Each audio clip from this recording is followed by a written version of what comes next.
naging kaliwang kamay ni Francis Magalona. Kaya pala may Francesca. Yan ba natutunan mo sa Itbulaga? TVJ style ng pangmomolestya? Pagtapos manggahasa, makakalaya, dadaanin sa komedya. Ano? Masarap ba sa pakiramdam na yung utak mo alembangin?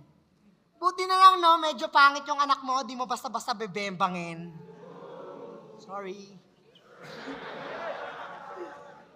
Pero kung dumating man sa puntong di mo napigilan, nalasing ka, inatake ng sobrang kalibugan, isipin mo na lang, okay lang yan. Dahil kung isipin mo, dati rin naman, yung pangatlong mga kasarian, hindi tanggap ng lipunan.